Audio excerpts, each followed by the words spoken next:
Blog Talk Radio. Choices, decisions, frustrations, and pain. Knowing I'm going to forget her someday. While I still can, I'll challenge all my loved ones, every friend, to look inside their hearts and understand that I will love them. I will love them while I still can.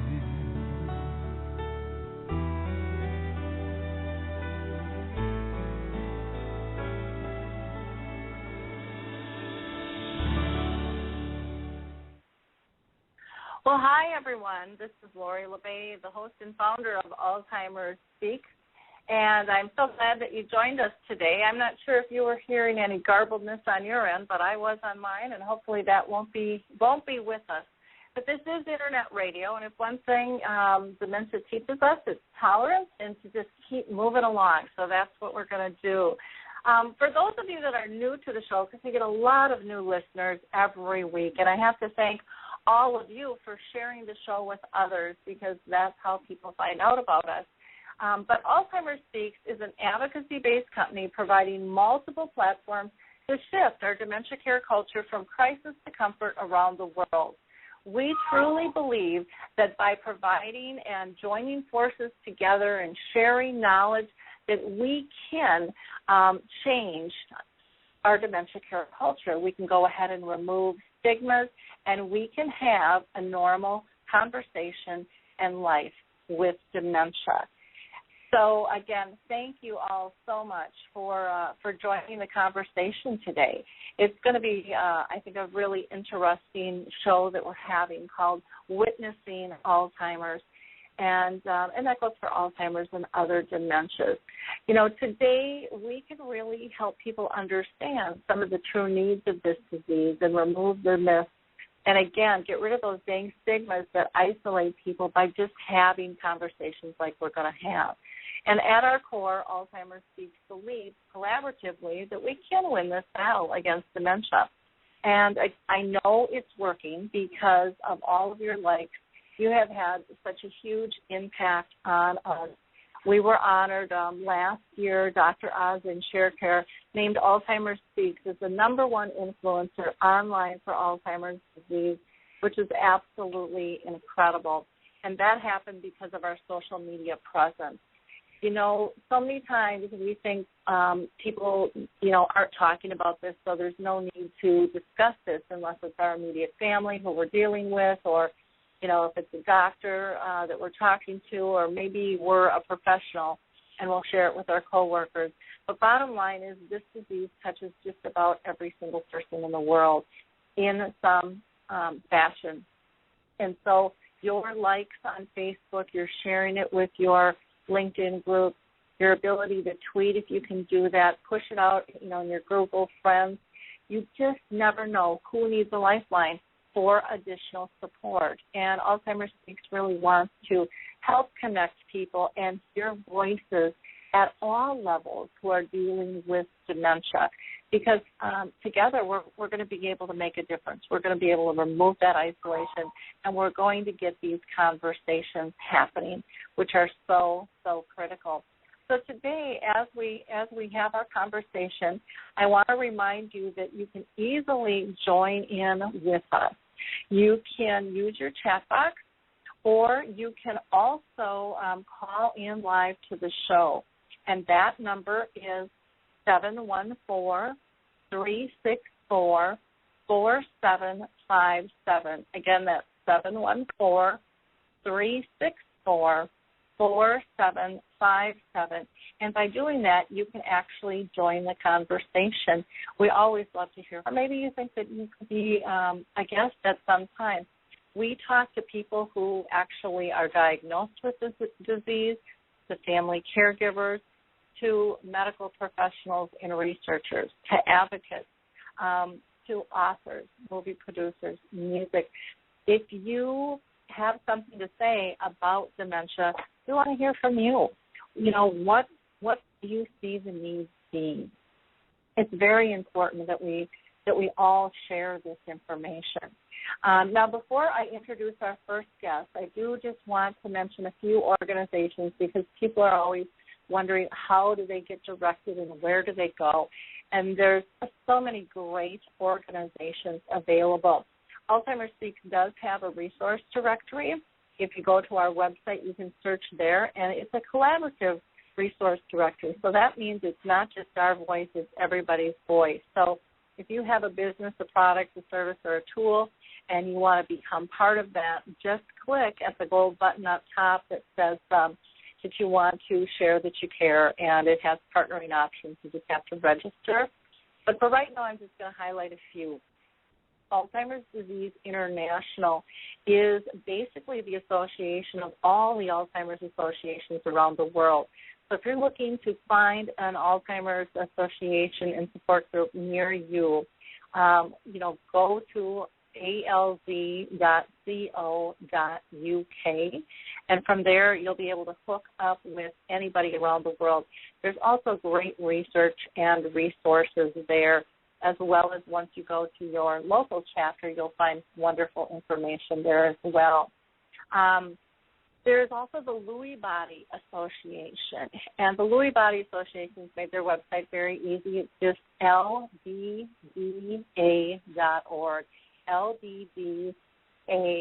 lbba.org, and they are an incredible organization that works specifically with Lewy body dementia.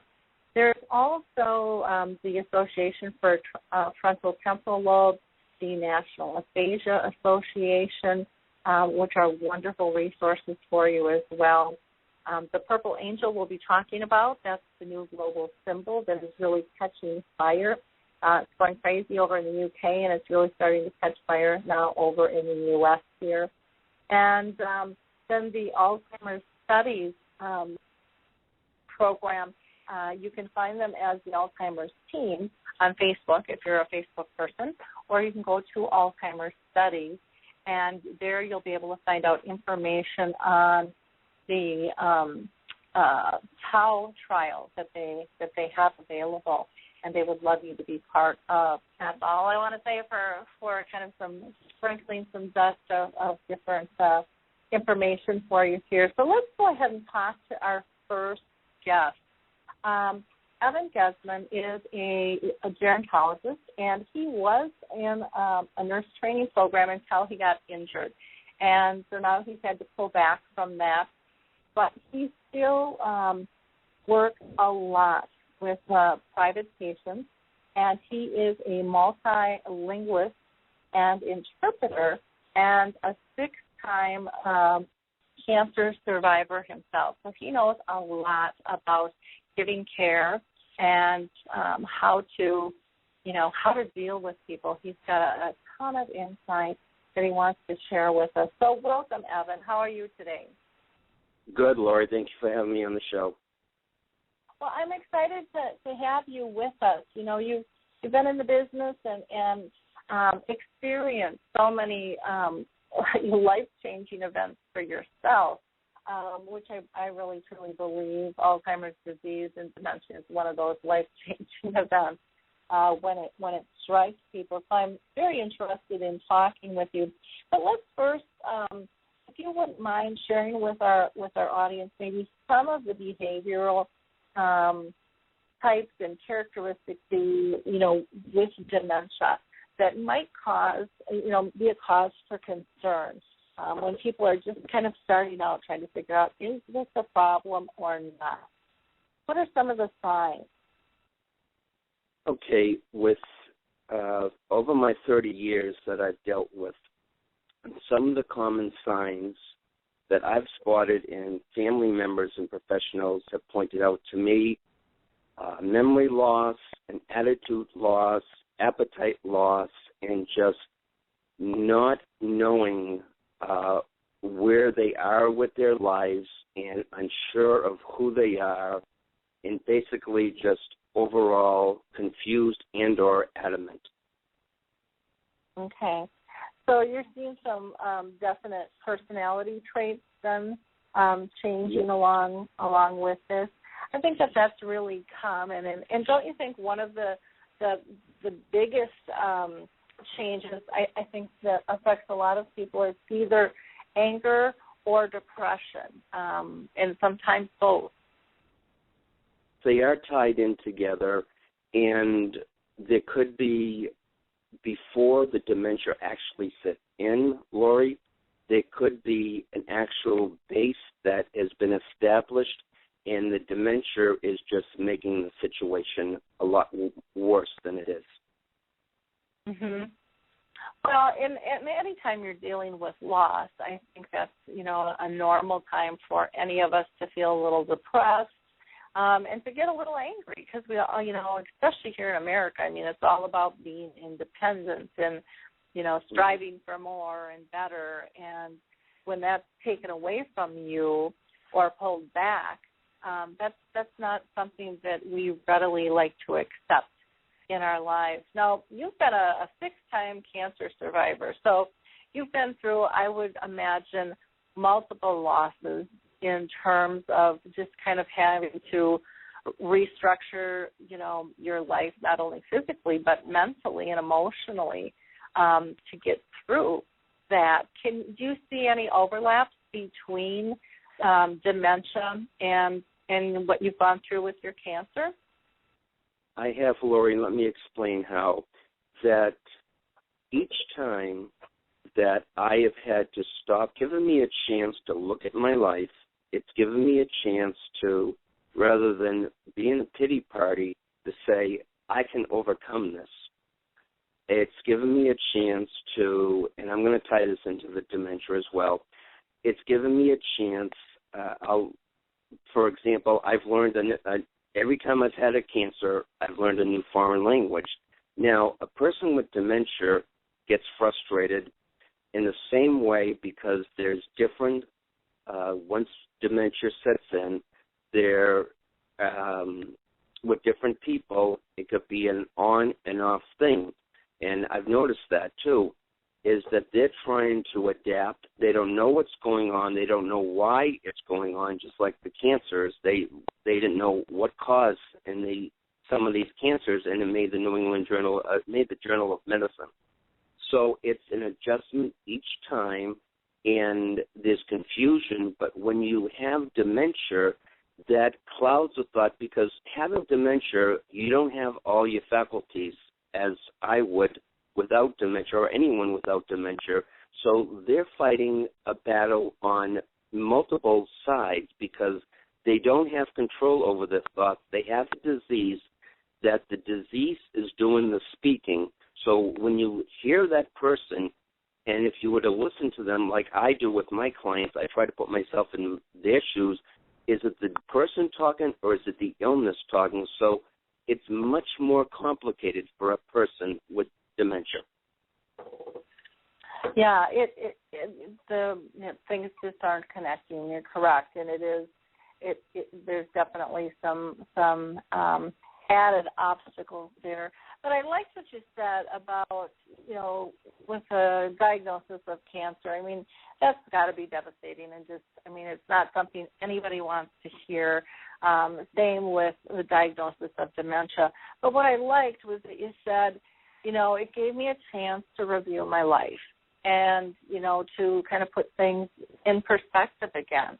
And we don't hear too many 6-time cancer survivors. That's a lot of fortitude and a lot of stamina in order to, push forward, with that. And now, did I hear you correctly that you said, each time you got diagnosed, that's when you decided to learn a new language? Is that correct? Yes, and also, Lori, my life's been given back to me actually 11 times.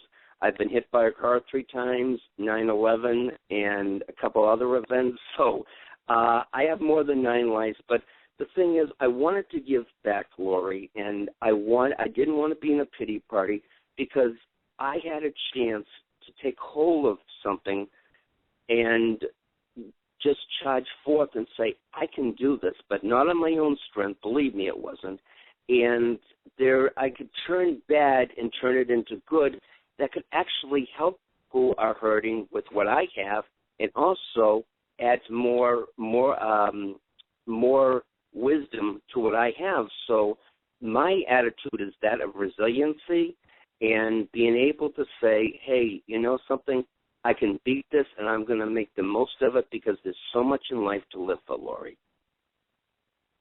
Well, that's I think a really good philosophy to have is, you know, we all have obstacles. Some of them are bigger than others. And, you know, attitude has such an impact in terms of how we live our life, how we connect to others, you know, having that sense of gratitude for what we do have, not just the pity party, like you said, for what we've lost. And I think that can frame things really well.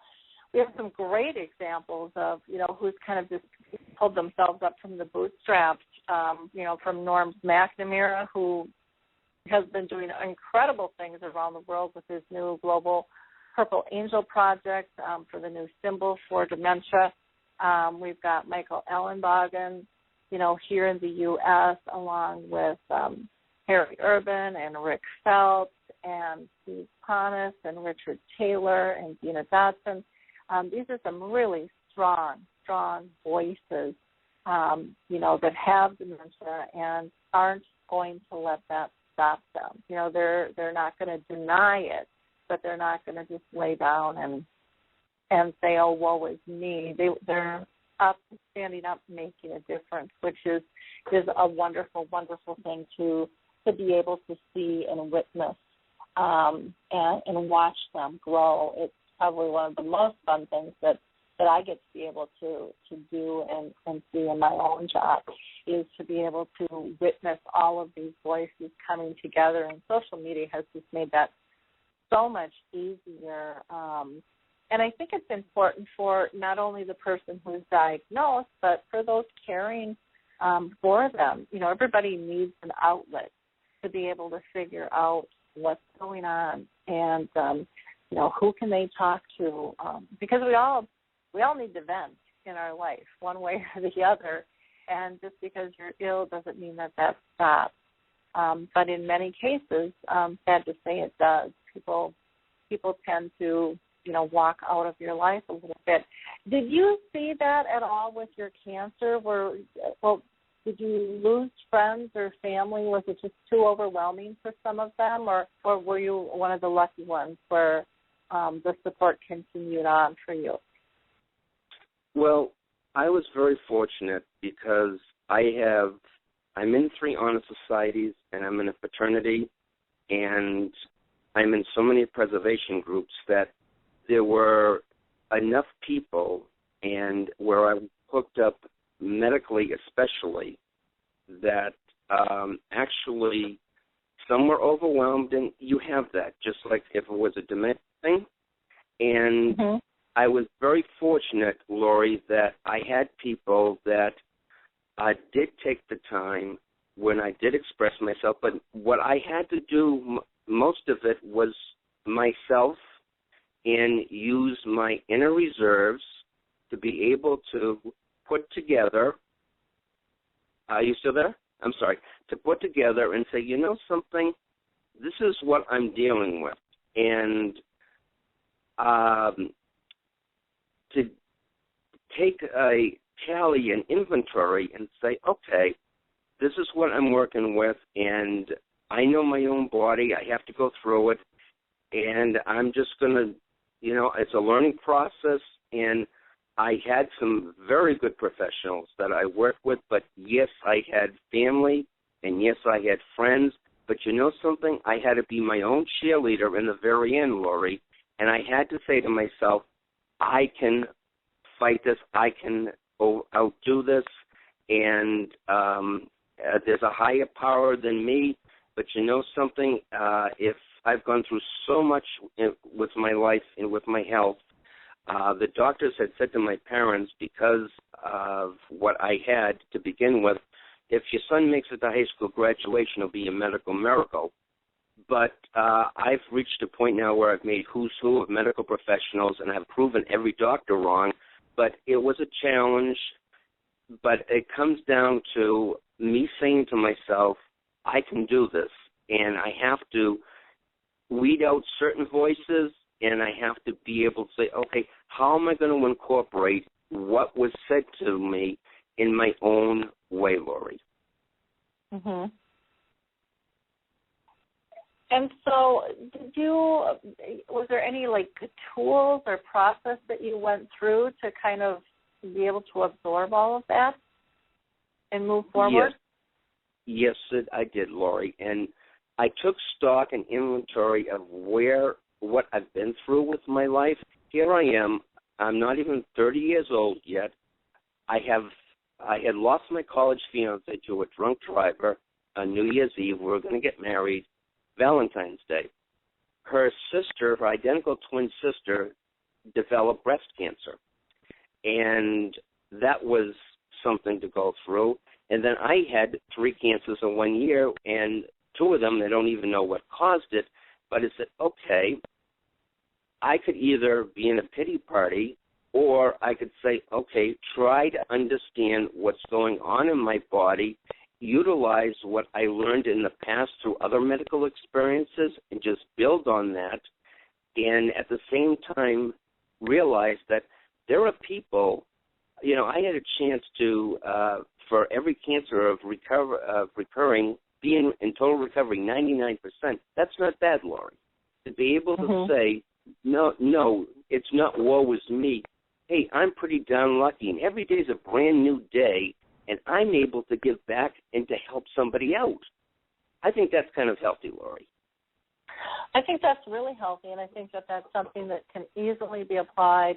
Well, I shouldn't say easily. I think you can apply that in dementia. I think anytime something catastrophic and a crisis hits, it's always difficult, but to remind ourselves that we do have a choice in terms of how are we going to interact, what are we going to do, who do we want to be, and how do we want to be remembered. And we definitely have choices. And not that it's not healthy to go through the grieving process with the loss and the change and adapting one's life. I think that that's something that's normal, and it has to be processed, but you don't have to live in that state. And I think when people choose to live in that state, that's when it becomes unhealthy. And again, I'm not a medical professional. This is just Lori talking. But I think it is very, very important for us to feel empowered and feel purposeful. And when we can connect and give back, that does give us purpose. And purpose is so powerful. It keeps us connected. It keeps us hopeful. It takes our mind off us, and it puts the focus back on something larger. And again, I think that's one of the things that I find so amazing with all of the dementia advocates out there. And I mentioned a few, and I could go on and on and on. There are so many beautiful people diagnosed with dementia who have found new purpose.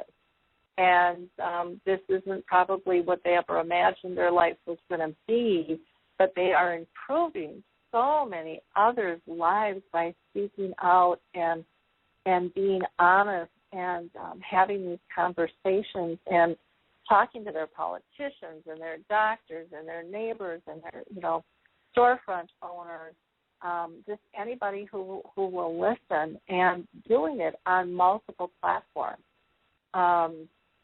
Most can't work after a period of time, yet they're still very able to communicate. And so they're saying, my life's not over. There's a bigger purpose of why I have this disease. And I know when I've worked with many just on dementia chats or having them on the radio show or maybe doing an interview, people say all the time how empowered they feel knowing their voice is helping others. So maybe the next person who gets diagnosed, the struggle won't be as significant. Maybe they'll be able to create change in our dementia care culture as a society and help families move forward with life with this disease. So I think you're exactly right in terms of that life review and that purpose in sharing knowledge is very, very critical. And, it's probably one of the easiest things we can do. But I think a lot of people think, and you tell me your thoughts on this, Evan, I think a lot of people don't realize the amount of knowledge they have. What do you think about that comment? Yes, they don't. And what I wanted to mention also was that one of the people that I was dealing with who was driving me to my radiation treatments, not chemo, but I started off with radiation, was in his early Alzheimer's state. And while I was going through, it's a 5-year cancer period, and after that, which I made, thank God, of all these cancers. And the thing I wanted to point out, Lori, was that every single one of these cancers that was diagnosed was caught at the exact perfection of time. It was caught right when it needed to be caught, or it could have been much worse. But here was a scenario where I knew I was seeing a change in this person driving me, and it developed into dementia when I had my second, third, and fourth cancers, and I was dealing with this. We formed a friendship. We were actually helping each other, and this was an amazing thing to see. Person was going very quickly from Alzheimer's to dementia, and I saw the emotions experience, and I was able to relate to family members and professionals what was going on. So we were helping one another, Lori. You never know when you get into a life-threatening health situation like my own, that could be a matter of life or death. I've been through so many of them. Here, somebody was brought into my life, and we wound up helping each other. And now this person who has dementia is just incredible. It was just an incredible life-sharing experience. Oh, that's nice. That is, it's just wonderful to be able to hear stories like that in terms of helping one another out. I don't think we do that enough in society. A lot of times we get so busy and wrapped up in our own life. The other thing I want to point out is, and this will just go to knock down a myth, is that people with dementia don't drive. There are a lot of people diagnosed with some type of form of dementia that are driving. And in your case, it was a wonderful way, to help you get around and maneuver, through what you were going through, plus give support. So, I want to thank you for sharing that with us. What are your thoughts about, if you can speak to kind of the stages, or maybe we should go before that, about how somebody should get diagnosed, and who should they go to? Do you have any thoughts on that? A lot of people just go to their general practitioner. Yes, I do, Lori. They should go to somebody who medically they can trust, but before they just go to any medical professional, you start off, it depends on your insurance carrier. I've had many family members come to me and say, Evan, what do? We've seen a change in a mother, a father, an aunt, uncle. I listen. Listening is such a very key element. And I ask, well, what type of behavior are they exhibiting? And if I feel, because I'm not a doctor myself, believe me, I've been around enough of these cases, and I've been to seminars and been trained to look out for the warning sign.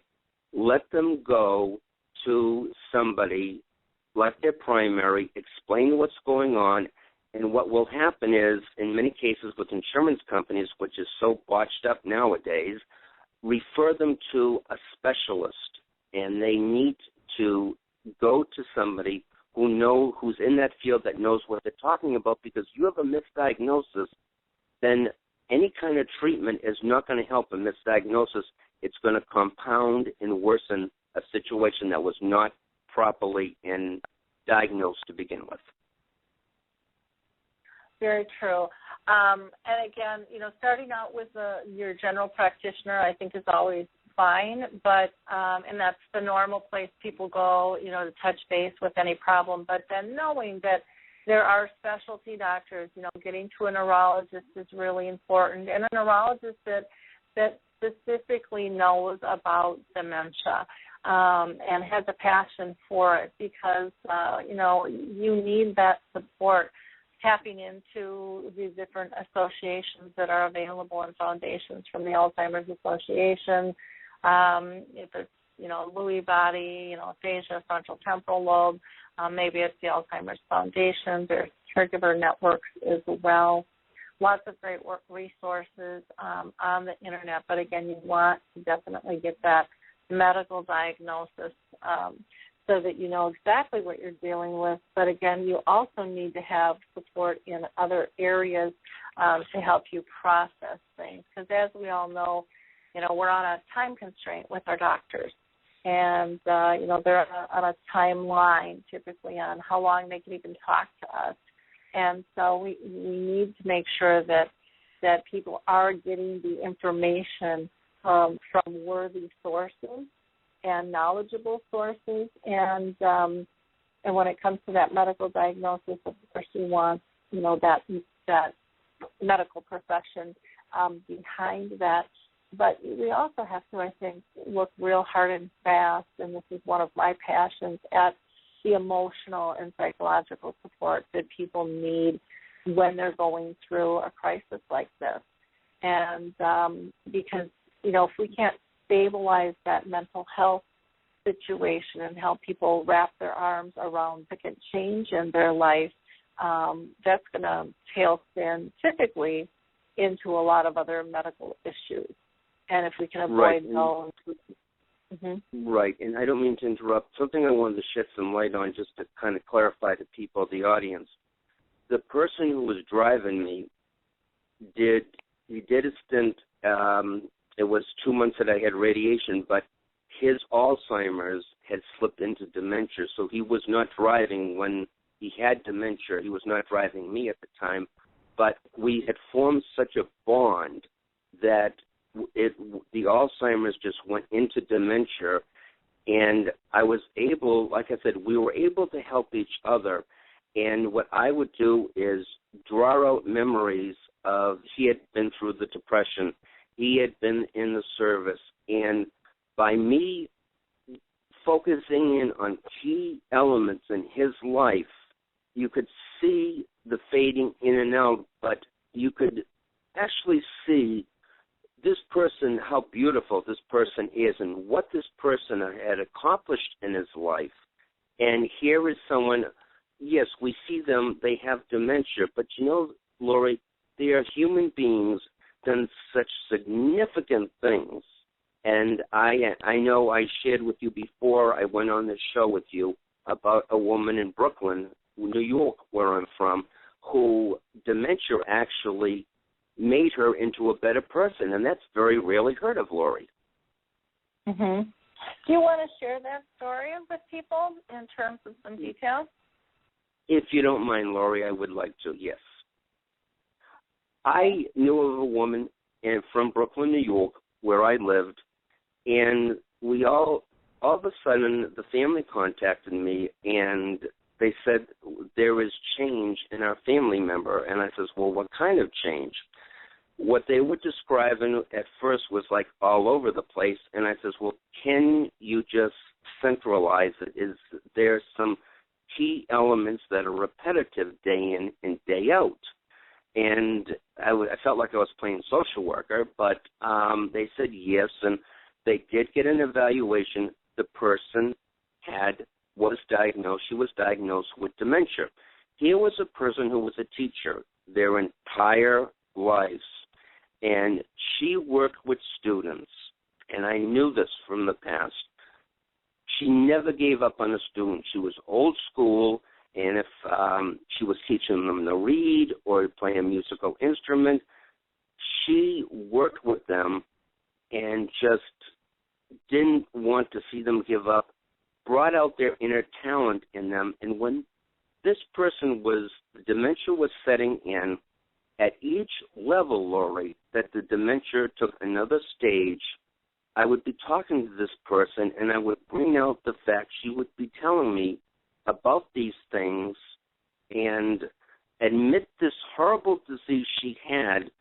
I was able to bring her back to the days where she was helping these students, and she's there, you know something, there's something going on inside of me, and I could do something to help myself. It was unbelievable because you hear these stories of how vicious they turn into. This is an ugly disease. I'm not saying it's not ugly.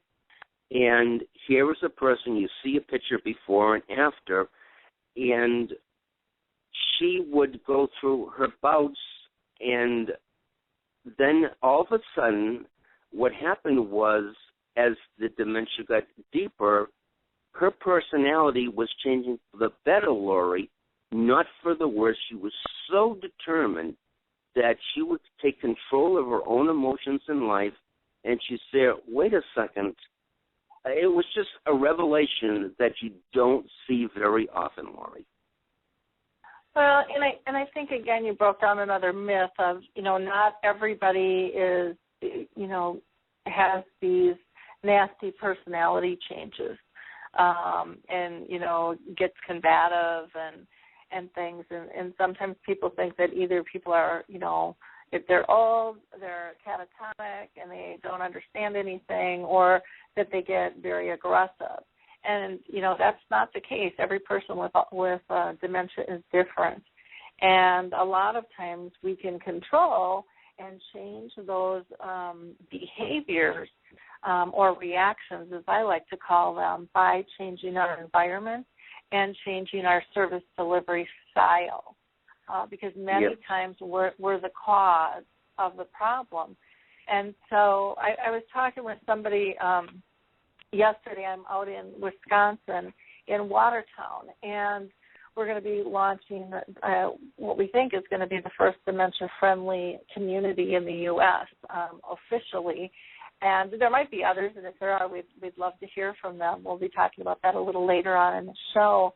But I was talking with a man, and he was talking about, how difficult it is to get people to embrace change and to overcome what they just see from the outside because they're not educated enough. And he was talking more about mental illness and developmental disabilities. And, it really isn't any different than somebody, in a lot of ways, than someone with dementia or what it used to be like for somebody with or AIDS. The fear that is caused by those words.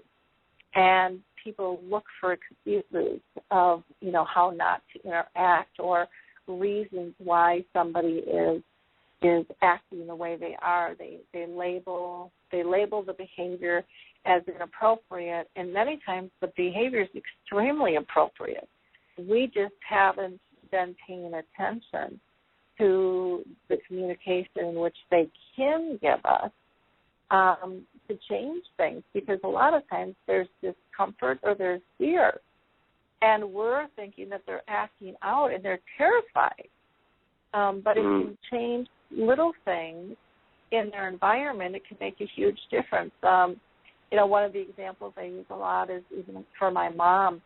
There was a point in time where brushing her teeth or giving her a shower, she would just go berserk.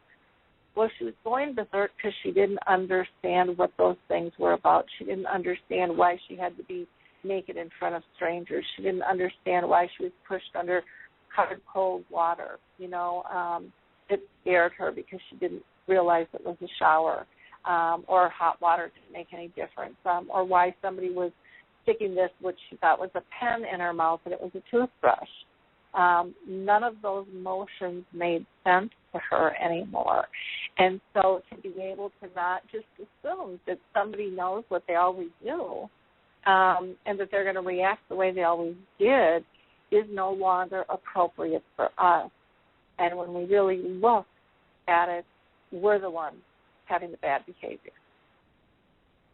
That's right, Lori. And I'm sorry, it's a matter of re-education. And here with this woman who had dementia, I was sharing my cancer experience that I lost a college fiance, and I would hear her say, but you can't give up, Evan. You have to pull through. You can do this. You can do that. Here's the person that is dealing at this point. You know, she was in the middle of her Alzheimer, her dementia cycle, and it's a matter of it being able to see. And I said to her, she was made aware that she had this disease. It was called dementia. She had seen it in other people, and here she is giving me advice. It was changing the overall, the bouts that she had of being nasty, or everybody's different with dementia, but it was like a flower growing, and she was blossoming, and it was just an incredible thing to witness, Lori. Yeah, it is a beautiful, beautiful opportunity to be involved with. I've heard many families say, because every family dynamic is a little bit different, where they'll say, I was never close with my mom or dad, or they didn't treat me very well. Right. And they'd say, so why should I care for them now? And my response to that is, this is an opportunity. This is an opportunity to change the life you had and make the life you wanted. Exactly, for each of you. Exactly. And some, and it doesn't work in every case, but so many times people will say, oh my gosh, this really, I got to know my dad or my mom for the first time. I got to know the one that I always wanted. It's huge. It's huge. It is, and this family was shown, Lori, by our interaction, and actually brought the family closer together, because at first they would just put off hey, we got our own lives and everything. And many of the people where I do volunteer work, I'm their only visitor. And here is someone from Brooklyn who I knew, who was a big influence in my life. Here she's struggling with the disease, and her family kind of was at wit's ends, and they figure, well, we got our own lives. Now the quality of her life is different, and here is the woman who bathed you. Here's the woman that paid your school tuition, who was always there for you. And now what I brought them into the scenario is, here's your mother who has dementia and is this crippling disease that you've heard only one side of, the ugly side of, and look at how she's blossoming and how she's giving back to other people. And they saw that, Lori, and they were utterly amazed, which drew more attention, and it just made here you have the dynamics of a dysfunctional kids, family members, and brought them back to reality that here is a woman who's a human being who has accomplished so much in her life, and here she is struggling with a illness and telling me, who I've gone through all these cancers, to hang in there and stick with it. The same voice that helped so many people stick with and achieve when she did not have this disease, Lori. It brought it all back. Yep, definitely. Well, I can't believe how fast time is going. We've got about 15 minutes left, and there's several other things that I wanted to be able to talk with you on. One of the things, people always speak, especially the medical professionals, like to speak about stages of this disease. What are your thoughts about stages? Because I know they talk about that with cancer and things like that. Is that helpful or hurtful, do you think, to some people in terms of their diagnosis? Does it give them hope, or does it take it away when we Lori, it depends upon the family dynamics. It depends. Everybody is different. With me, it was presented in such a good way. My first cancer was, yes, this is the best type of cancer you could possibly have. You have a 99.9% chance of recovery.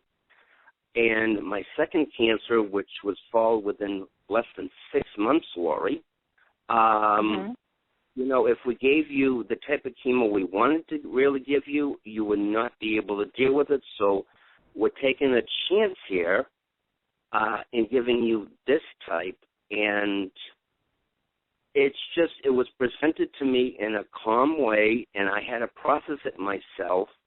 And, of course, I don't mean to harp on this, but after losing someone in my life who I was going to be wed to, dealing with this, it was like being all thrown at me at once, but I had to be able to separate it and say, okay, here are the benefits, and there is a chance that let's look at the good point and the odds of my recovery. And then into the third cancer that I had of December of that year, doctors were amazed. They said, well, we've never seen something like this before. And as well, I'm a very unique person. I looked at it this way. Every single cancer I had was caught in just the nick of time. It could have happened the opposite way. It could have been said to me that, guess what, you're at a stage that we just can't do much about it. So I have to be thanking God that each cancer I had was caught in plenty of time or just in the nick of time. But then the ball was in my court. How was I going to process that to make it happen to survive, Lori? Mhm. Yeah. Now, what are your because I think sometimes, you know, one of the things that I struggle with when I talk about stages is sometimes I think the medical and academic professions are so in tune and so used to speaking the medical speak, they forget about real everyday life people having to live within the diagnosis. And so I think, to me, that's where some of the balance has to come. I think it's important for people to be educated on a stage, but I don't think that they should have to live as a stage. And I think there's a really fine line there. Yes. So one of the things that I always say is, you know, people should not have to live with the disease, or as the disease. They need to learn how to live with it. And so for me, I think there needs to be more education on how to do that, and how to do that gracefully, and how to do that purposefully, you know, within somebody's life. I think that that's a very, very critical piece. What would be some recommendations that you would have for someone who is worried about a diagnosis and hasn't gone to the doctor yet? What would you say to them? I would say to them, first, you don't want to paint the worst-case scenario, because that will raise your anxiety levels going to spike. You need to be able to be realistic and be accepting of the fact of what it could actually be, and educate yourself if it's this or relating to dementia, if it's in the early stages, or do I actually have dementia, or if it's progressed to this. Educate yourself so you know what you're going up against, and go in with confidence saying, okay, look at what you have to work with, and being able, there's a fine balance there. You have to be your own cheerleader. You have to be the one to be open to listen to any diagnosis, which was not easy for me, and then to say, all right, to be able to process this and say, well, where do I go from here? The woman who I just spoke to you about from Brooklyn took on the attitude, okay, this was the diagnosis, and her attitude at the time was not so much rejection, but, okay, I have inner resources that I'm going to utilize to deal with this. And So my answer, I guess what I'm trying to say is educate yourself. Nowadays they have so much education out there, and be able to say to yourself, I'm going in with an open mind, and I'm going to listen to the diagnosis, and then from there we learn how to cope with it, utilize coping skills and mechanisms. Okay, which makes a lot of sense. What would you say to a community that is dealing with dementia or wants to look at dementia as a whole? If you have a message for a community at large, any cities listening out there, or communities that maybe want to make some changes, what advice would you give them? Yes, and that would be that here are people that are full of knowledge. You need to educate those around them to see that this is an illness that is created. The person did not ask for this illness, but this is the ugly side of the illness, but there's also the good side of the illness where all of you can learn and make coping a lot easier for that person. Okay. And what do you think about dementia-friendly communities? Do you think that that's something that's attainable? Yes, I do, Lori. Good. I'm glad to hear that. I'm rolling out what we think is the first one yet tonight. And I think that that's just going to be a massive movement. And I'm so proud of Watertown, Wisconsin for taking that step. And we'll be talking with Jan Zimmerman with the Lutheran Home Association and Heritage Homes a little bit later for more details on that. But there's so much that we can all do together. No one is immune from this disease by any stretch of the imagination. And so many more are touched by dementia and the symptoms of dementia than we'll ever know. You know, a survey can't get that all down because so many people are even in denial that they're dealing with it. And that's one of the biggest, battles that we have to face, with that particular disease. Now, you're an interpreter and of multiple languages. Do you see any trends with dementia, throughout cultures at all, or any differences that you want to talk about here in the last few minutes? I do, Lori. And where I'm able to speak numerous languages and I deal with so many different cultures of people, the culture itself is, there are some cultures where these people are just so strong and bold that they are, some are because of their upbringing and there's a lot of factors. They don't experience the full dementia. There are other cultures where they're in denial, and what I've seen is how the families, I analyze how the families view their members who actually have this disease. And in America here, the people that I see, the families that have dementia, are lashing out and they're pushing away the family member to professionals and saying, okay, you deal with them. Whereas in other societies, cultures that I deal with, there is an embracing of the entire family. And where I speak all these different languages and I'm able to understand, you can see quite the difference between European cultures, like Western European cultures that are here in America, Asian cultures. There are certain cultures that are embracing it more than the people here in America itself, Lori, and it's sad. It is sad, but we're changing. It all just takes a little bit of time. Well, Evan, this has just been a great conversation, and I so thank you for the time that you shared with us today. Any last-minute thoughts? Otherwise, I'm going to go ahead and we'll get on to our second guest here. But any last-minute thoughts that you'd like to share? Yes, I would, Lori, and that is, and this is something I do with my clients, and every one of us is different, Lori, is put yourself in their shoes. This is something that they did not ask for, and view it as a learning process. This is a loved one.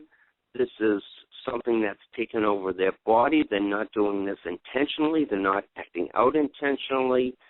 And it's a way that you can make an impact on your own life coping skills and helping them cope as well.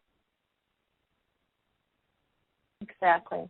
Well, listen, you have a wonderful day. And, again, thank you so much for being part of our show, and I'm sure we'll be in touch in the future. If somebody wants to reach out to you, Evan, what's the best way for them to get a hold of you? Okay, there is my email address and there's my cell phone, Lori. And are you comfortable giving those out over the air? I am, Lori, and I'm on a site called LinkedIn.com under Evan B. Gessman. It's G-E-S-S like in Sam, M-A-N. My cell phone number is 508-208-8697. That's 508-208-8697. And my email address is my last name, Gessman, G-E-S-S like in Sam, M like in Mary, A like in Apple, N like in Nancy, E like in Evan, at yahoo.com. And feel free, Lori, if anybody calls in and wants that information, to give it out very easily. Okay, wonderful. Well, you have a great week, and thanks for kicking this week off with us. I appreciate your time. Thank you, Lori, and thank you for having me. I know. Well, Bye. before I introduce our next guest, I always like to give some kind of mid-program highlights of what's happened since we've talked last. And so our last radio show was on the 8th, and our topics for that show were on aphasia or dementia, and it was really a great educational show. The National Aphasia Association was on.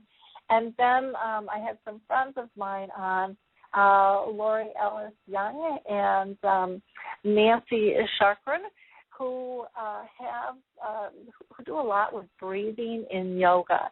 And so they talked a lot about breath work and the power of breath work from its healing modalities, which is pretty fascinating. They do some awesome workshops. And so I would highly recommend listening to that show. As you know, all of our shows are archived. Our next show coming up is going to be called Love in the Land of Dementia. And what has love made you do? Because one of the things that's been very interesting with dementia is, and we talked about this a little bit today, and it comes up just about on every single show, is when people learn to live with dementia, it gives them new purpose. And, for me, I mean, whoever thought I would be doing what I'm doing? I had a wonderful residential real estate career of 25 years, and now here I am talking with people all over the world regarding dementia and trying to connect people. So this disease, can be a tool to empower you to help make change and to help improve lives. And our next guest is going to be talking about, how it's affected her as well and what she's done. But before I get into introducing Esther, I want to highlight also our last Dementia Chat segment, which was October 8th. And on that episode, those are webinars that I do twice a month, and I interview those with dementia. And so they are truly our experts. And we talked about making a big move or a small move and just understanding the impact of change. We talked about some ideas for builders and developers, getting groups together at work, and we talked about the launch of what we believe is going to be in the U.S., which is going to be Watertown, Wisconsin. And, again, we'll be having Jan Zimmerman on a little bit later to talk about that because our kickoff expo is tonight for that. And then next Tuesday, we will be doing another Dementia Chat webinar. Again, those are all free. You can find all the links to these on alzheimerspeaks.com, as well as information on our blog. And I'm just going to highlight a couple of articles that were posted since our last show. One is called You're a Cow, and it was written by one of my interns, Michelle, and it's just all about having a sense of humor, and she's gotten some nice comments on that. So if you want to go read the article, You're a Cow, then there's more information about Watertown, Wisconsin opening up their memory cap and going Dementia Friendly. There's a couple of press releases on that. And there's also a video about music therapy for dementia, aphasia, and stroke. And I've gotten some comments from music therapists saying, this isn't a true music therapist, and I understand that they go to school and it's long and hard, and I appreciate that. And so we have a conversation about what constitutes therapy, because I think my radio is therapy for me. The radio station might not be licensed, but it's still therapeutic. And so join the conversation on that, because it's wide and it's deep, and the article was not meant to offend anybody by any stretch of the imagination, but it's a good conversation to have. And Ashley, one of our subscribers to our blog, points out the work that these people go through and the talent that they have, and how important it is. And I agree that the public knows what exactly they are getting for their dollar when hiring somebody. So let me go ahead and introduce our second guest. She is an author and of a nonfiction type, and she's a poet, and she also has her PhD in the history, and she's from the University of Washington is where she got her PhD. Esther Altshul Helfgott, who has really a way with the pen. Her work has appeared in the Journal of Poetry Therapy, a Journal of Jewish Literature, Drash, Northwest Masonic. The list just kind of goes on and on and on where she has been published. And today what we're going to talk about, she has written many different things, many different books, authored The Homeless One, A Poem of Many Voices. But today, the one that we're really going to talk about is her new book called Dear Alzheimer's. And it's a caregiver's diary and poem. And it was put out by Cave Moon Press. And I'm thrilled to have her with us. So how are you doing today, Esther? I'm doing real good. This is great. I haven't listened to radio on the telephone ever. The only time I listen to talk radio is on NPR. So this is a new experience for me. Yep. Well, you can do it on that, or you can listen to it on the internet, or you can load it up to your iPad. There's so many different ways nowadays with internet radio. So it's pretty mobile. But I'm really excited to have you with us today. Can you just give our audience a little idea if you have been personally touched by Alzheimer's or dementia, and if so, how? And then we'll get into the writing of the book. Well, my husband, Abe, had Alzheimer's for many years, almost a decade, he died on June 10th, 2010, and he died June 15th, but he had Alzheimer's probably from 2002. He was diagnosed 2003. Okay. So you definitely saw some signs prior to diagnosis, which is pretty common. Most people say it can take, 2 to 3 years to actually get a diagnosis. How long did it take you guys to go through the process to get to formal diagnosis? Well, it's really hard to pinpoint because there's nothing straightforward about Alzheimer's, and I just know that after he had hip surgery around 2001, life started changing. I didn't understand a lot of stuff that was happening with us as a couple, and realized looking back that had a lot to do with an onset of Alzheimer's. And that's something I wouldn't have believed, because he was a pathologist and a very brilliant man. Of course, I learned later that Alzheimer's is very democratic, and it touches people in every walks of life and every profession. But it was very disconcerting. I probably really figured out around 2001 or so, when he stopped telling me directions when I was in the car, and he was always the navigator and I was the driver. And I should have put this in the book. This is one thing that didn't go in my book. But I'd be driving, and I always had a hard time right or left downtown, which way to turn, and he would always say, it's right, and then you go such and such a space and turn left. But all of a sudden he stopped doing that, and I thought, well, what's going on? Is he mad or something? Well, looking back, he didn't know. He had forgotten.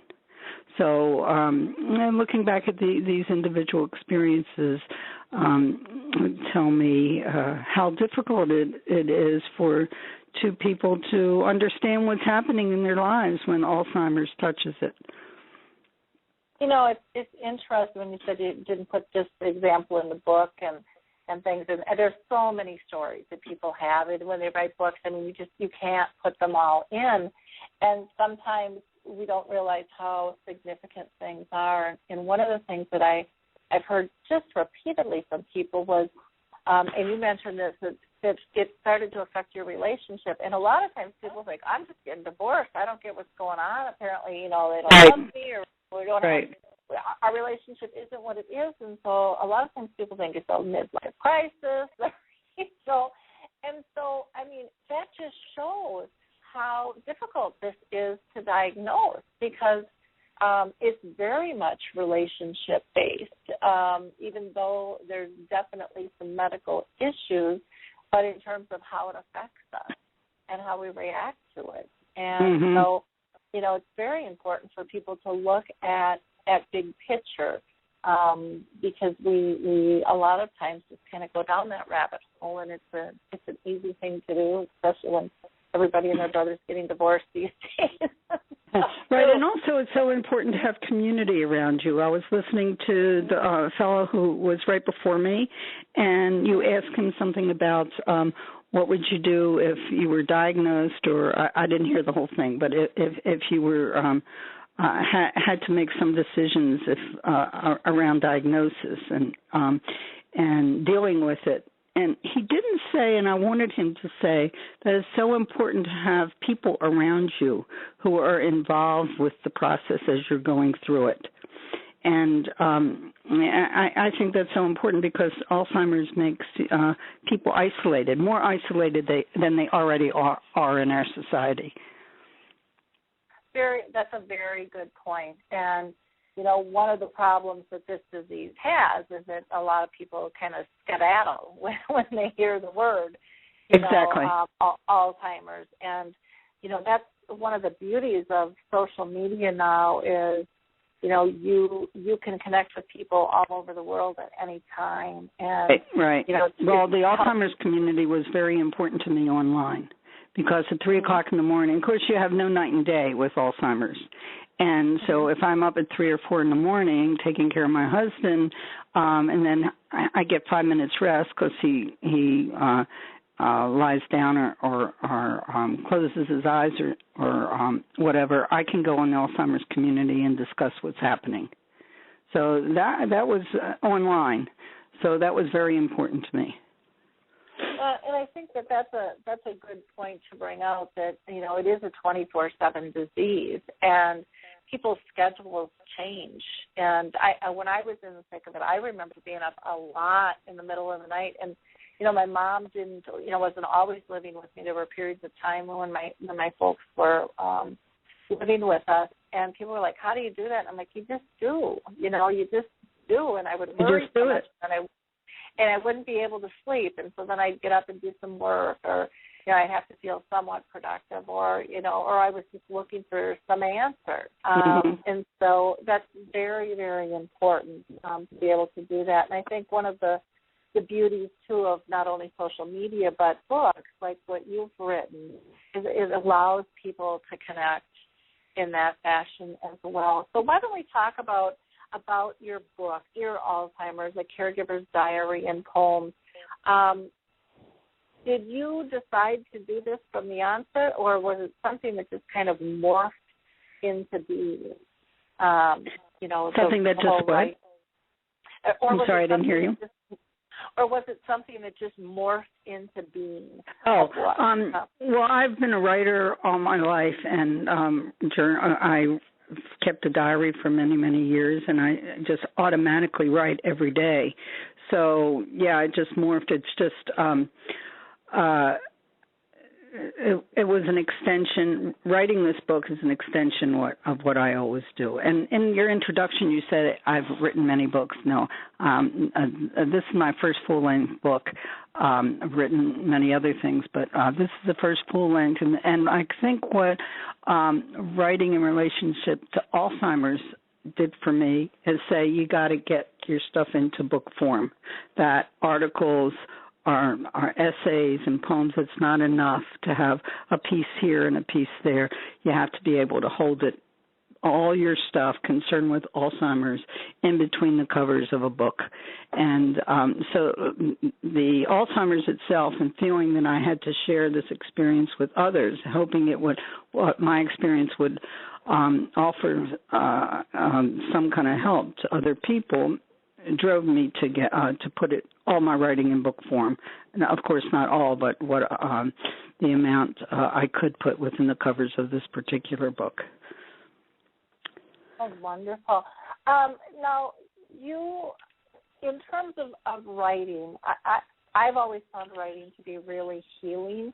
Is that something that you found for yourself in terms of writing as well, in terms of coping with the disease? You found it healing, you say? Yes. Yeah. Oh, very much so. Writing generally for me has always been a healing experience. It helps me get to know what I'm thinking or what I'm feeling and to put life in perspective.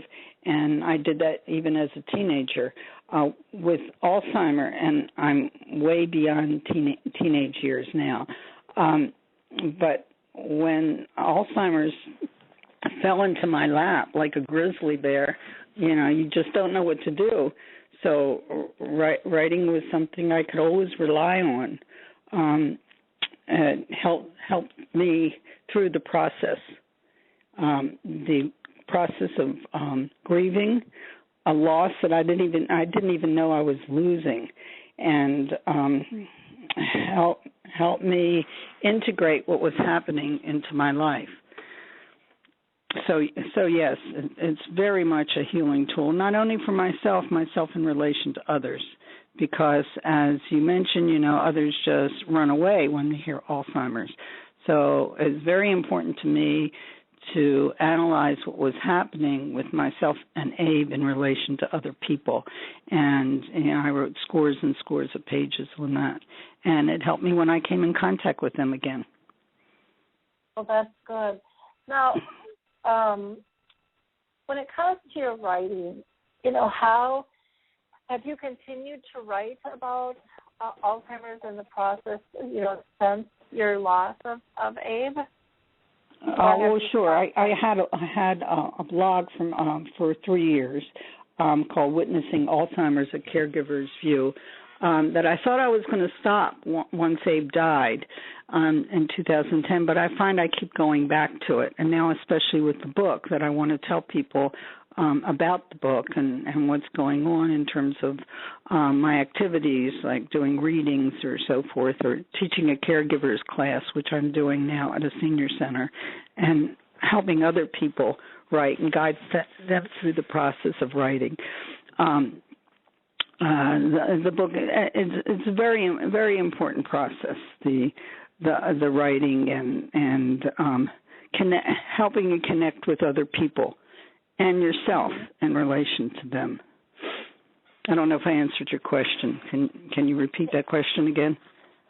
Yeah, no, I think it was fine. I had asked, how, if you were still writing after, passed. And because writing is something I do anyway. It wasn't anomalous, it wasn't something different that now Abe has Alzheimer's and I'm going to start to write about it. For me, it's a continuing process of my life. I have about 40 years of diaries in my file cabinet to give to an archives. But for other people who have not written all their lives, I would suggest that this is a good thing to start doing if you have to deal with something as complicated, that is so complex as Alzheimer's. And every day, every living day. Well, and the nice thing with writing is you can keep it private or you can share it. That's true. And you can look back on your life. You can open your journal, like I can look at my journal from 5 years ago and say, oh, this is why that happened. This is what I was doing. Yep, it is interesting. I journal, I used to be very adamant about it, and I don't do it so much anymore. But I still have all these different journals, and I go back and I read them, and it's just kind of fascinating. Well, do you publish them, too, so other people can see them? At this point, my journals have just been private for me, and then, but I write on the blog and do articles for people and things like that. But my journal is just more, has been more private. I don't know if anyone could even read my writing. And, so many people are so afraid to write, and, they don't have good grammar, they don't know how to write a story, and it's not, journaling's not about that. It's just about getting thoughts down, and, if you start out with even just putting some words down to capture your day, that's okay. That's right. There's no right or wrong to it. That's the beauty in it. But it's really a very interesting process, and it can really help you reflect on your life, capture memories. I mean, there's so many different things. And then if you choose to share it, it could be with just one person, or it might be with a large audience. Well, I think sharing what we've written is so important. Not that we have to do that, and those who want to keep it private, that's fine. But this weekend, for instance, I did a short reading at a writers group in a different part of the community than I live in, and the group, it was an African-American group with teenagers and middle-agers and old-agers all together in the same room. And when I got up and read what I had written in the book, not my everyday diary that I'm keeping now, a young man came up to me and he said he's been trying to write for years, and only after hearing me read did he now feel that he was capable of doing that. And that just reinforced my feeling that we need to share what we write in private, because it will help other people. But which isn't to say, if you can't do that there's anything anything wrong with that. But I'm really one who encourages people to share, even, as you say, if it's with one person. Yeah, and sharing is a two-way street. And so as scary as it is sometimes to let our thoughts and feelings go out, or, and post something because somebody might criticize us, it's scary for another person to respond to us too. And sometimes we forget, that we have gotten to be a society that doesn't really engage. We talk a lot, but we don't say much. That has meaning, that's true. Or we don't have conversations of substance, and that's one of the beauties with dementia, and one of the things that I found even through social media, people are so surprised at how connected so quickly they become. And it's because they're having real conversations that matter. That's right. That's right. So, if you're feeling lonely or if you're feeling disconnected, start by having a real conversation. Tell people what's on your mind. Pose a question. And it's not about being right or wrong. not about having the answers. It's about having the discussion. Right. And seeing each other's feelings.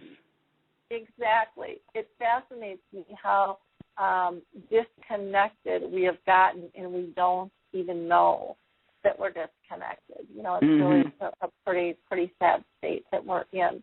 Well, what kind of tips do you have for caregivers? I would imagine you have quite a few, given that you lived with this disease with your husband for so many years. Well, it's interesting.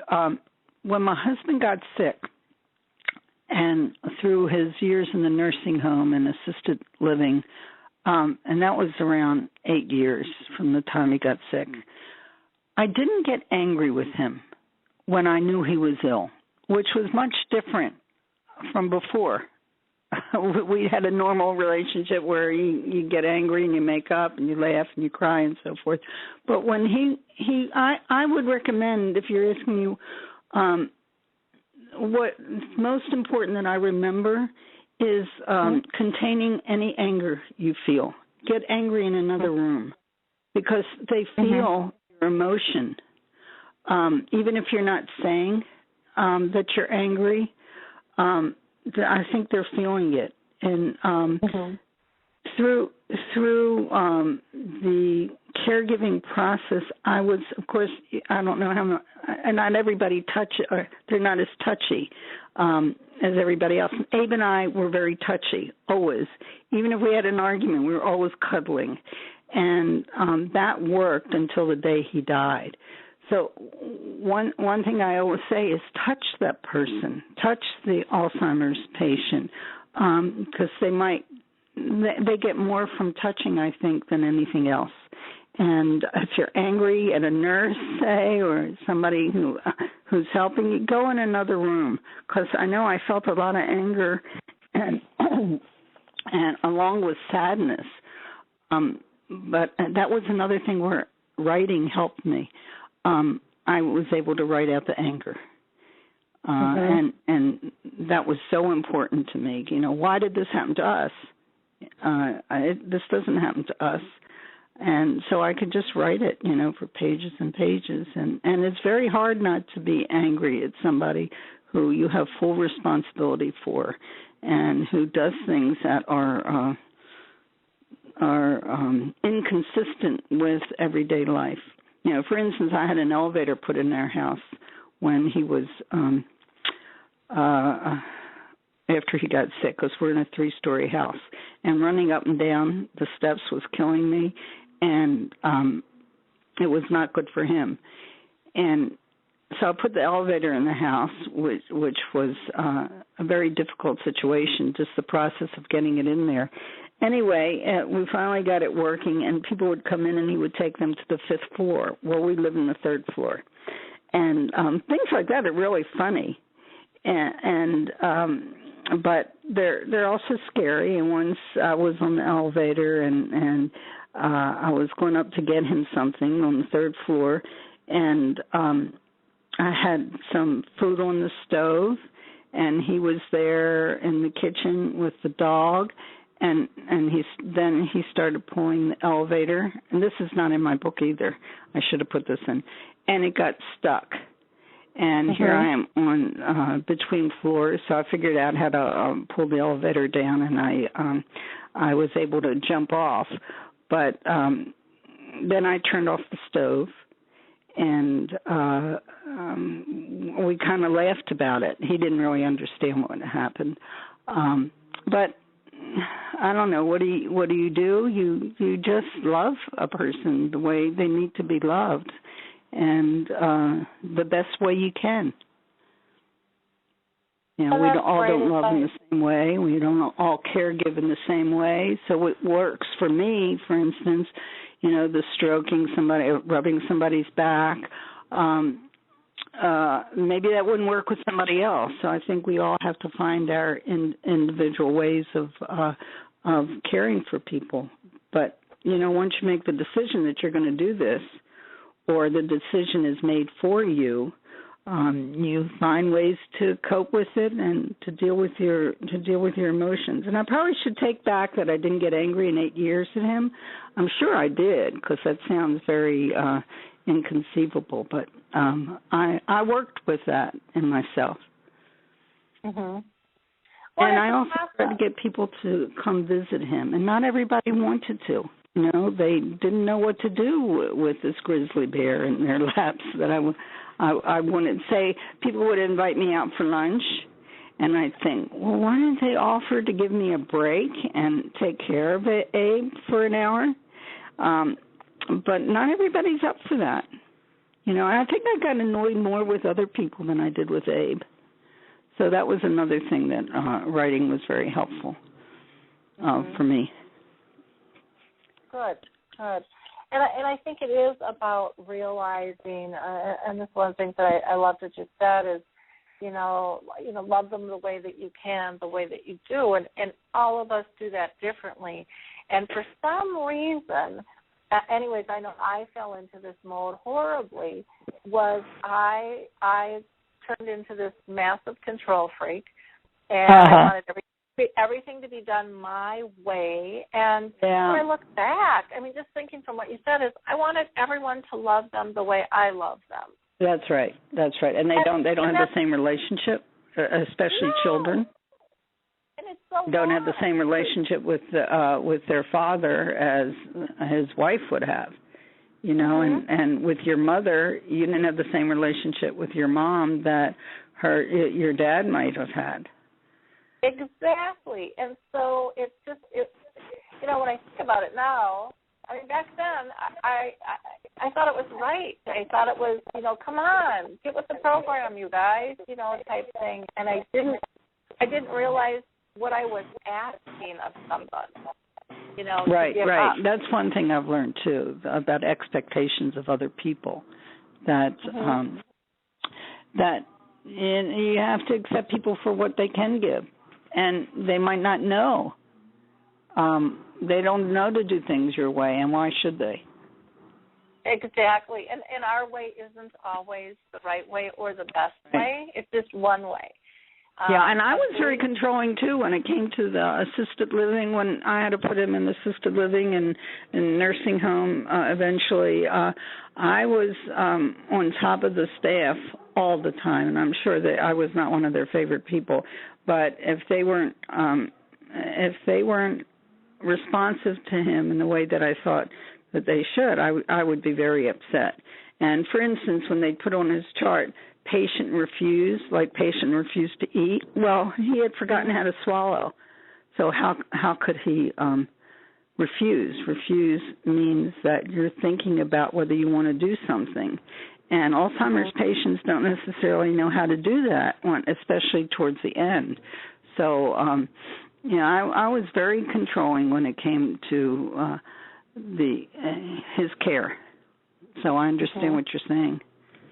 Yeah, it's weird because I think most of us don't even realize we're doing that. We just want them to be loved and cared for in the very best fashion, and we don't always understand how we're coming off there. How has life changed for you through this disease? How has it changed for me? Is that what you said? How has life changed for me? Correct. Our connection isn't that great. I was thinking about that last night. How has it changed him? I don't feel that it's changed all that much. He's gone. That's the biggest change. And I have not remarried. I haven't got into the kind of relationship I was with Abe, and I'm sure I never will. He and I had a very close relationship, I feel, into the end. And even when he didn't know me, he was still Abe, and I was the same way with him that I'd always been, probably kinder in the end. But in terms of change, I'm more focused on getting things done now that I wanted to do when he was sick and I couldn't, like getting my books out And, I said when I turn 70, I want to try to get out a book a year. So I got this one out, and then I have another one coming out in 2014, also around Alzheimer's. And so what's changed is mostly is that I am more focused on myself, getting my work out, and knowing that it's important that to take care of what I want to do, not just what somebody else wants to do. The kids or whoever. So I would say, and I'm still in the same place where we lived for 30 years, and so my life hasn't changed in terms of space. It's more a kind of an intellectual and emotional freedom, not necessarily emotional, but an intellectual freedom that I can write whatever I want and get the stuff out off my desk and out of the drawers. Okay. You want to share one last story with us and then tell people how they can get your book? Well, they can get it through Amazon. In Seattle, they're at the local bookstores. What I can do is maybe read a couple poems from it. Okay. And I'm going to read this poem, Reading with Alzheimer's. And this was very, very true, exactly as I'm going to read it. And sometimes you write things that you make them up. But this is absolutely true. I called it Reading with Alzheimer's, and it took place in 2005. Sprawled out in the recliner, wearing a tie-dyed shirt the kids gave him, a Middle Eastern yarmulke on his head, he holds a book of stories in his hands, turns the pages as he always did, carefully, respectfully, leaning, learning words the brain loses before he understands. That's beautiful. And do we want to end there? You can read one more if you like. Okay.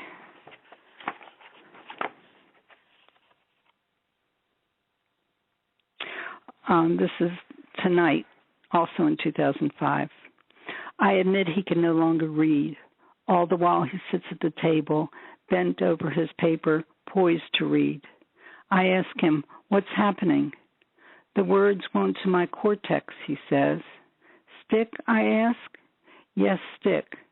The words won't to my cortex, sweetheart. Well, your book is just a beautiful, beautiful collection, and I think it will touch anybody who has dealt with this disease or is thinking that they might be on this journey, or even someone who is thinking that they would like to get involved. I think you'll glean great insight. And I just thank you so much, Esther, for sharing with us your life with dementia. You've done it in a beautiful, beautiful fashion, and I know it will help many, many people. And again, people can go and get your book at your website. And no, at Amazon. At Amazon. You want them to Amazon.com. Okay. And the name of the book again is Dear Alzheimer's, A Caregiver's Diary and Poems, correct? Right. Okay. Thank you so much, Laurie, and thanks for the work you do. Well, thank you. You have a wonderful week, and I'm sure we'll be in touch soon, okay? Okay. Take care. Okay. Bye now. Bye-bye. I'm going to go ahead and introduce our next guest, who I am so excited. I've been in Watertown now. This is my second day. And Jan Zimmerman is an RN, and she's been in the field of nursing for 30 years. And part of that time, she's been with Heritage Homes, assisted living and memory care here in Watertown, and they opened back in 2010.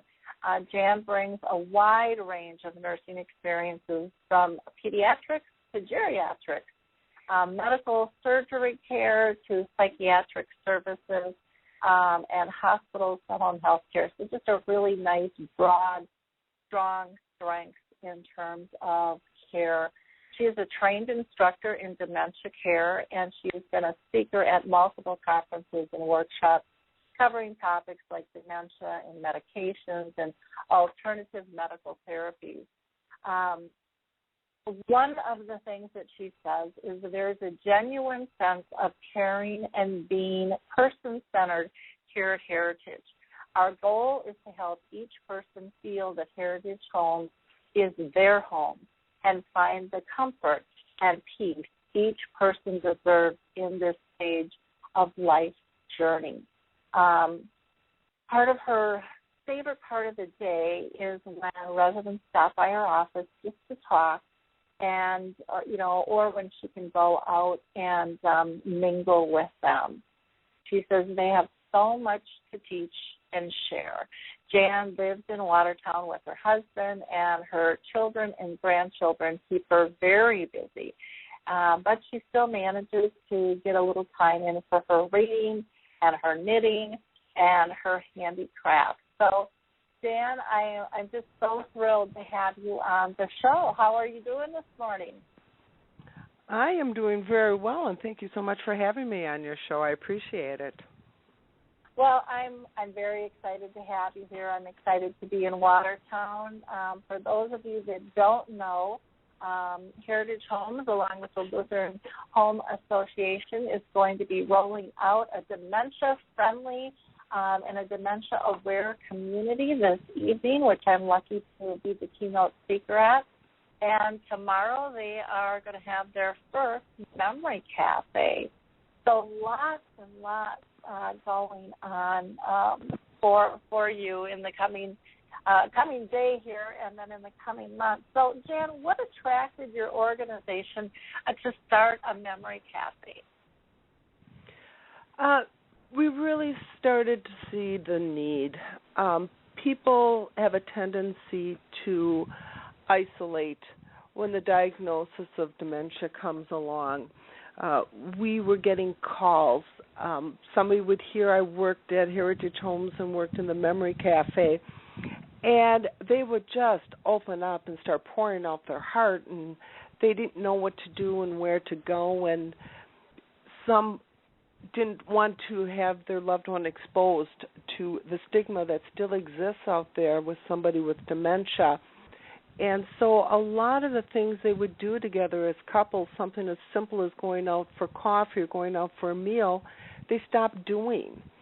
And we really wanted to create an environment that they could go out and a husband and a wife, mother and son or daughter, husband, could go out, spend some time together, and not worry that they might say the wrong thing, do the wrong thing, because there were others there who were dealing with the same situation. And so we wanted to create an environment that people would feel safe going out and that they could reconnect not only with themselves but with the community as well. Which makes a lot of sense. The need is just so huge. And I think it's going to be something that the town and the community really embraces. Now, you're also decided to launch a dementia-aware and dementia-friendly community in Watertown.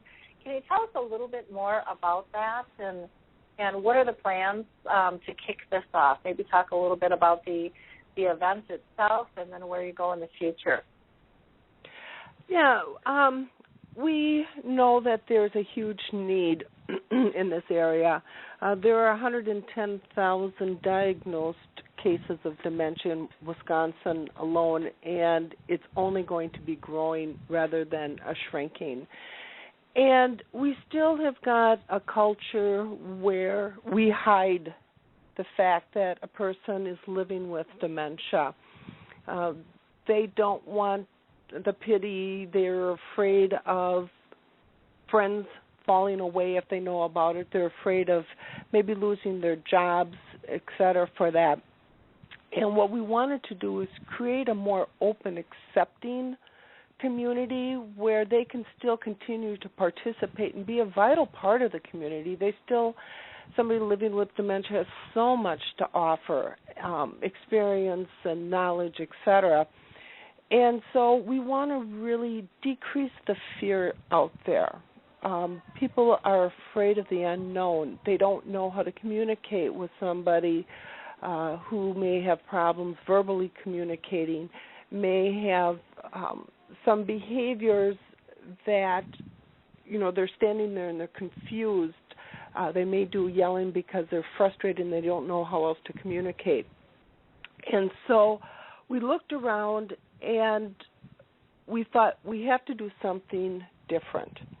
And we went online and we saw a lot of the work that's being done in the UK, and we thought this is the direction we want to go. But Heritage Homes can't do it by themselves. It has to be a community. We have to empower the community to open themselves up to being more aware of maybe some of the needs that are different from the general population. And so we want to get businesses involved with doing training with their staff on how they can feel more comfortable working with somebody with dementia, serving them, simple behavior changes that they can make so that the person doesn't feel so overwhelmed, going to a restaurant and giving them limited choices, having menus that they can point to pictures to choose. Simple things like that can make a difference. We want businesses to be involved, but more importantly, we want community members to be involved. We want those living with dementia to be involved because it is their community, and we will need to learn from the experts. And I may know a lot about assisted living. I may know a lot about dementia, but I'm not personally living it. I need the experience of somebody living with dementia, either having the disease themselves or being a supporter of somebody with dementia. I need their expertise. I need their ability to share what they know with us for that. And so we looked around and decided now is the time. There's no reason to wait for it. And so we tonight are having a Dementia Aware event, which I'm so excited to have you speak. You've got so much experience and education, knowledge that you can share, and I'm really looking forward to that. But that will be tonight to kind of let the community know what the coalition is about and why we feel it's important and what we are asking them to do to become part of it. We are planning on doing education sessions. This isn't a one-time event. This is going to be an ongoing for years and years and years. But how do we get the training out to them? We're going to be doing some live training sessions for those who want to attend in person. We will also be doing written materials, newsletters, so that any employee can be trained no matter where they're located. And then we are opening our first session of the Memory Cafe tomorrow at 10 o'clock. And you are so graciously consented to be there to help us launch this endeavor. But again, this is something that it's community, and we want to empower them to take control of this and make it what they need it to be. Well, I'm so honored to be working with Heritage Homes and the Lutheran Home Association and doing this, and I have just absolutely, I love the passion that you guys are tackling this with and the commitment. I mean, you really see the big picture and the need. Even with your coalition, you understand this is so much bigger than your organization. And to really be a force to be reckoned with, we've got to pull everybody in and get that buy-in, and that takes time and work to develop. Everybody just doesn't say sign me up overnight, because everyone's nervous of what's it going to take and what do they have to do, and tapping into people's expertise and, where their pieces of passion really lie, to really make things come alive and move forward. And so it's going to be a lot of fun. And I can't tell you, today alone I've gotten 4 people contacting me wanting to know more about becoming dementia friendly and getting involved. And so I'll be following up. I'm getting back to people, but telling them I really don't even have time to talk with them until I land back at home, because we're pretty booked with our schedules and stuff. So very, very exciting time. And at the event tonight, we'll be talking. I'll be doing a little bit of education and background about it, and but the goal is to really get more businesses signed up. You've already have some that are committed, because you've been running around town talking with people and asking them to sign on and come aboard, which is really exciting. I was talking with Norm McNamara, the man behind all of this over in the UK, and he said their Torbay is now over 600 businesses have bought into the concept. And so this is exciting stuff, and this is something every community should be looking at, big or small. Again, it's not about being perfect. It's not about making sure that you have everybody's consent before you start. You just need to start. You need to get this conversation rolling. That's it. I'm sure we're going to make mistakes along the way.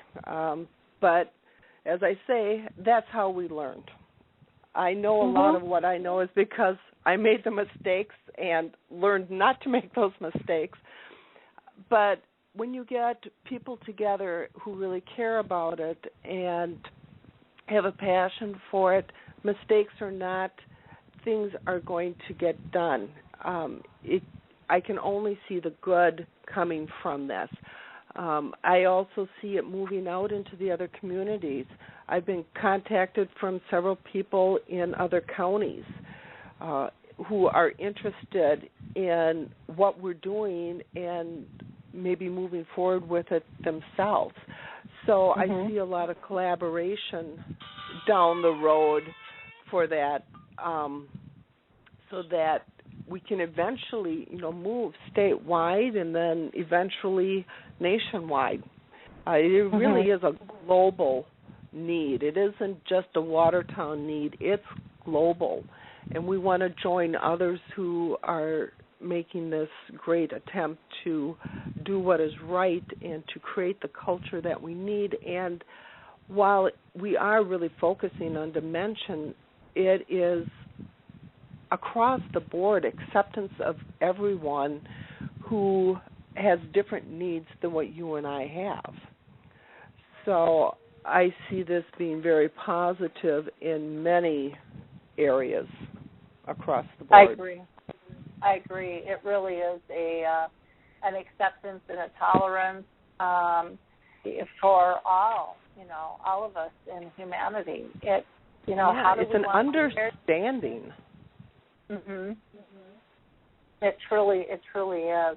Well, it's going to be very, very exciting and a lot of fun. I know you've got the press is going to be out there today doing an interview and following one of your residents, which is great. And yesterday we did a bunch of table stuff, and I know you've got all kinds of things lined up. And tonight we'll be doing the social and then the kind of educational keynote piece and getting more signatures. So I'm very proud of you guys, and I just feel so blessed to be involved.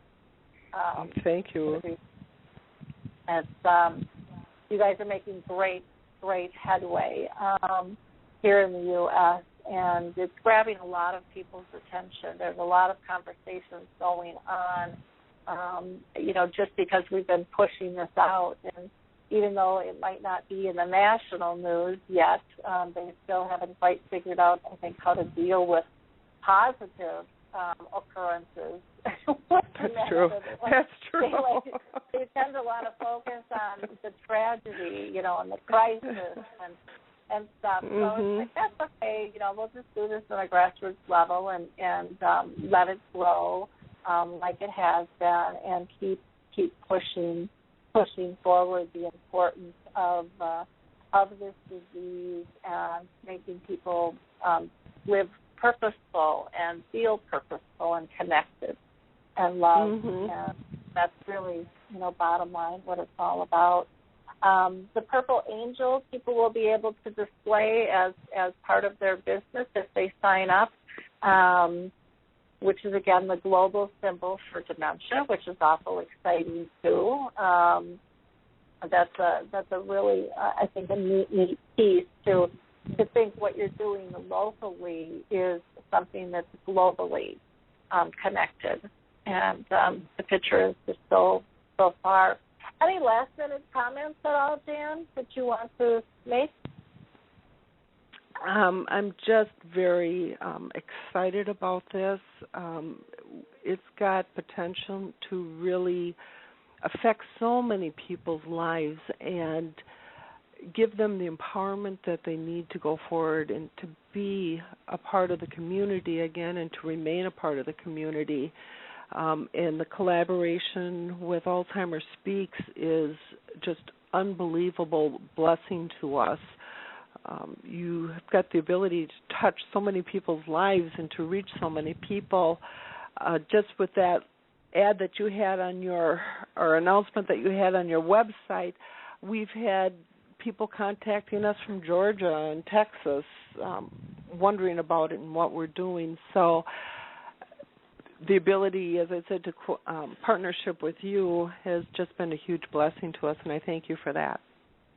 Oh, well, it's my pleasure. I just I added onto the website a little welcome from Norms that I'll play tonight, but I put it out there for everyone else to be able to see too, welcoming Watertown to the dementia-aware and dementia-friendly community, which is, he's kind of the father of all of this.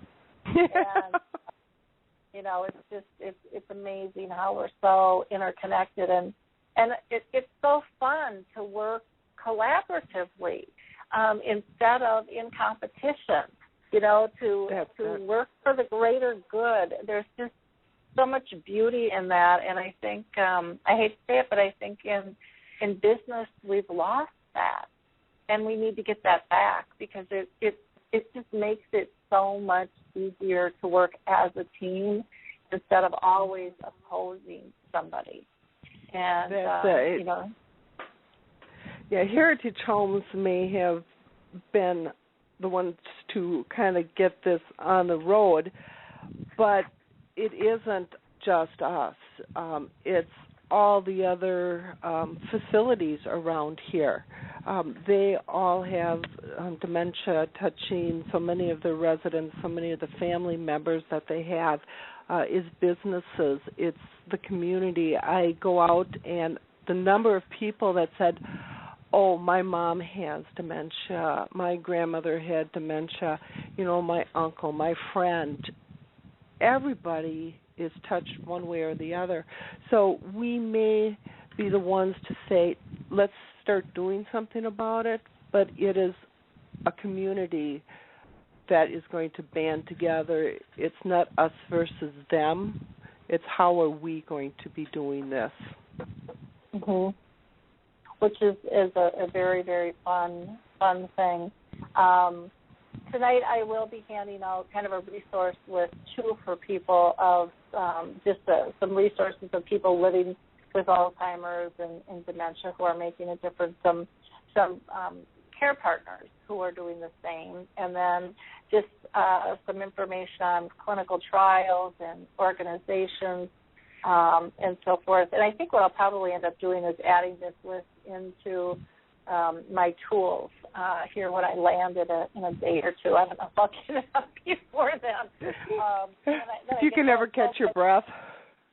I know I get home Wednesday night and then I leave again Thursday morning and I'll come back late Friday night, Saturday morning and stuff. But it's all good. It's all good stuff, and together we can make huge, huge changes. So if there's others out there that are interested in learning how to do what Watertown is doing, feel free to reach out to Jan, or feel free to reach out to myself, and we can talk about the Memory Cafe and, becoming dementia aware and dementia friendly, and how should we structure that for your own community, because every community is going to be a little bit different. And I think that's what makes it work, is when we tweak it to be specific to your needs in your community and your passion. And that's also what makes it so much fun. So, Jan, if people want to get a hold of you, they can go to myheritagehomes.org, or can they contact you through the Lutheran Home Association, or is it best to go through? myheritagehomes.org is the best website. If you go to the Lutheran Home Association, tlha.org, you will find a link to Heritage Homes there. People are more than welcome to contact me by phone. My number is 920-567-2003, or you can email me, Zimmerman, Zimmerman,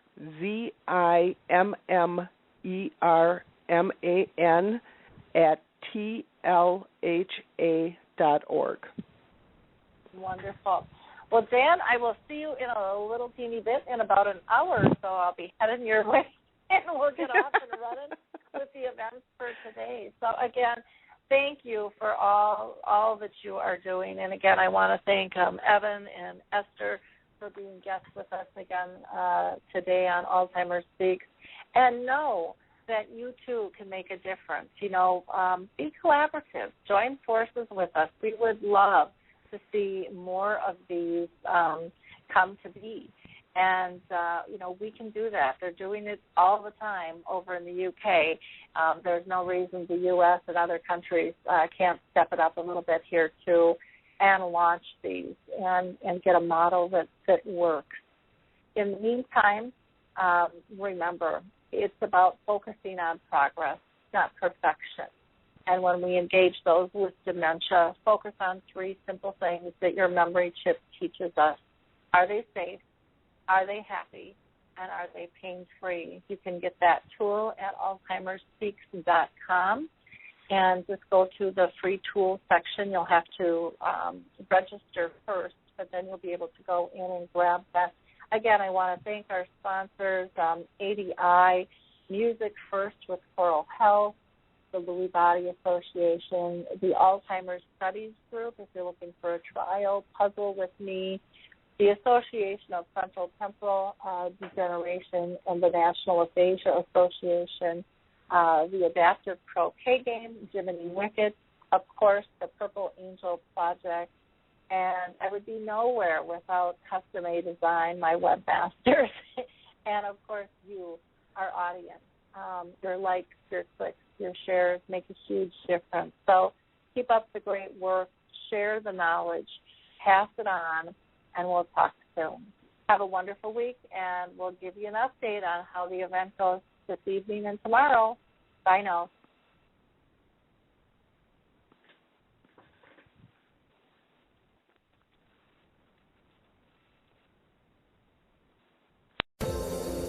Hi, everyone. This is Meredith from the Senior Fitness with Meredith podcast, where I discuss all things for seniors, from fitness, your health and wellness journeys, how to be all over strong and beyond. I also have my mini podcast called Motivation with Meredith. It's a great, quick motivational pick-me-up for your days. Join me, listen now, search for Senior Fitness with Meredith on your favorite podcast platform.